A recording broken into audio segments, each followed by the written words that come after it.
The other big topic, money. Back in the day, earning six figures might have been the ultimate career ambition. It meant that you'd be able to pay your mortgage, drive a nice car, go on a few holidays, live comfortably. But is $100,000 Australian dollars enough in 2025? It is what the state government's proposed for Queensland teachers amidst a pay dispute, an 8% pay rise over 3 years, meaning teachers would earn, at a minimum, $100,000 by the end of November 2028. The offer's been rejected by the Queensland Teachers Union, and they're on strike for the second time today. Leith Van Onselen is the chief economist with MB Fund. And Leith, it's not just about the money in the case of the teachers, but I want to talk with you just about the money today. What's the average Australian wage right now, Leith? Okay, so I'll give you Queensland. Okay. We are talking about Queensland here, so that's probably the more relevant thing. But the average Queensland wage at the moment is actually $107,000. 170. Yeah, 107,000. So it's actually above this 100,000 figure. Now, obviously, the 100,000 figure that's been quoted will be after 3 years, right? So there's going to be 8% over 3 years, and this 100,000 figure has been touted about.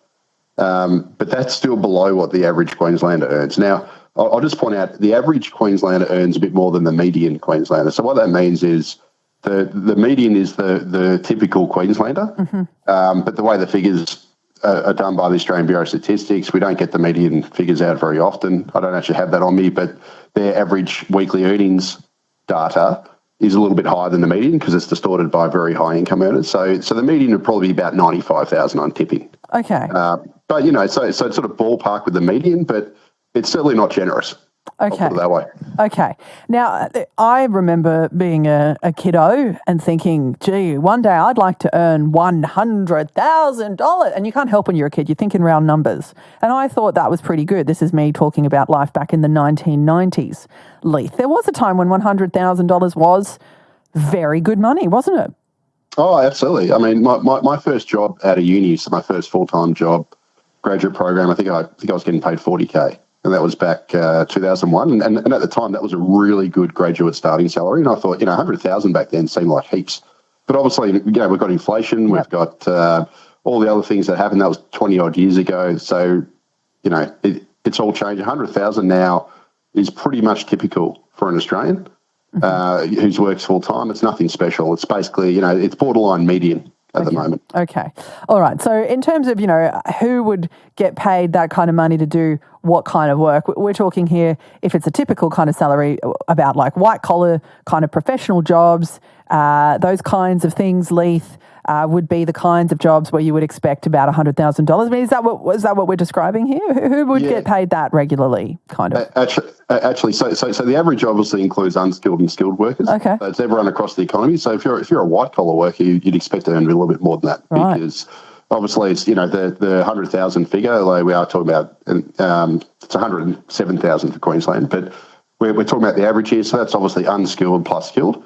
So if you're a white-collar worker, you should expect to earn a little bit more, but obviously teachers, they have longer holidays and that sort of thing to, I guess, compensate a little bit. But certainly, the number being bandied around is not overly generous in my book, and 8% over 3 years is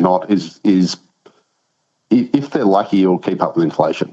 Right. So it's not really above inflation pay rise. It's just probably an inflation hugging pay rise. So it's nothing special. Okay. We've spoken about the average and discussed the difference between the average wage and the median wage. And in Queensland, let's remember that $107,000 mark. Now, obviously, we've dealt with the idea that inflation must be factored into the equations. $107,000 today is not $107,000 of 1990 or 80 or whatever. Leith, what amount of money do you need, or what kind of wage do you need in Australia now, Queensland specifically, to kind of get ahead, to actually get ahead, not just cover the cost of living, which we know is rising, but to get ahead? That would be a good salary, one that you would be able to get ahead on. Oh, look, easily you probably need to earn over $150,000 to be quite fair. Now, the reason for that is Queensland's obviously had a massive house price boom. in the last 5 years. So basically Queensland, I'm talking about Brisbane here, sorry, I should say Brisbane. Brisbane's property prices since the beginning of the pandemic have basically doubled.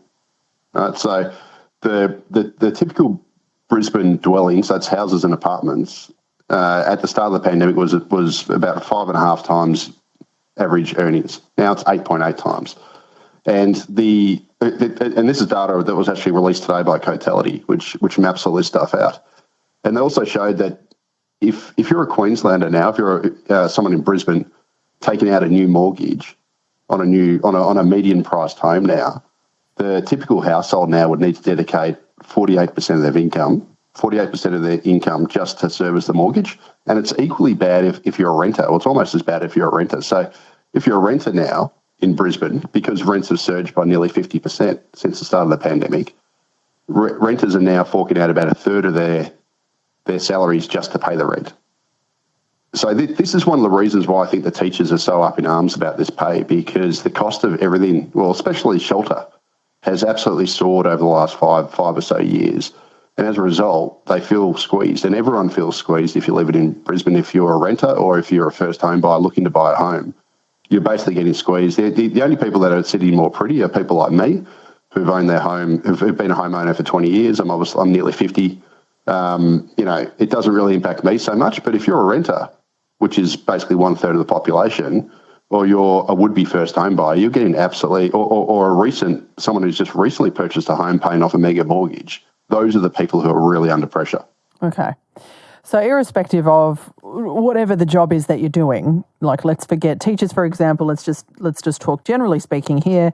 If you're looking to earn what is considered a decent wage that will see you get ahead in Brisbane, in Queensland today, you're looking at earning at least $150,000 a year.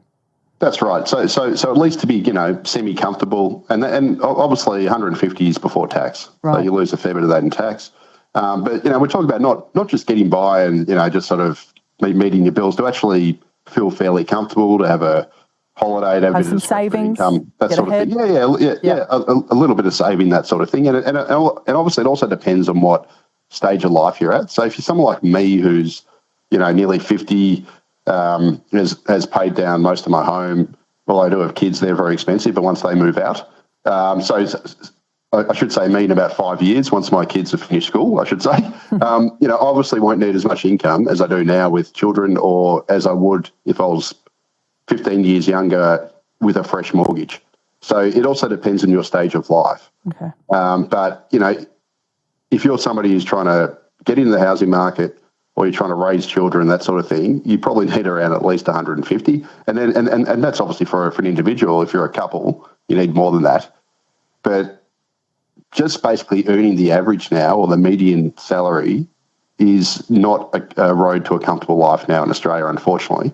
And a lot of this gets down to the fact that the cost of housing, both to purchase and to rent, has risen astronomically. And it's risen astronomically, especially in Brisbane, where, as I said, in just over 5 years, prices have doubled, roughly, and rents have risen by nearly 50%. So as a result, if you're someone living in Brisbane, especially if you're a renter, you're getting absolutely squeezed. And if you're someone who was, on the cusp of purchasing a home, and you're trying to do it now versus 5 years ago, it is so much harder, because interest rates are higher than they were 5 years ago, and obviously prices have nearly doubled, or roughly doubled. So it's a lot harder now. Nowadays you need more money to basically have a more comfortable life. And obviously we've seen inflation across everything. And because of that, real wages across Australia, so that's, your typical wage adjusted for inflation, they're down about, they're basically tracking at the same levels they were in 2011. They're down about 6% from their peak at the start of the pandemic. So everyone in Australia has been squeezed, but those who are renting, or those who are at the start of their mortgage journey, or are looking to purchase a home, are getting squeezed the hardest, unfortunately. Leith, thank you very much for your time. Leith Van Onselen, Chief Economist with MB Fund.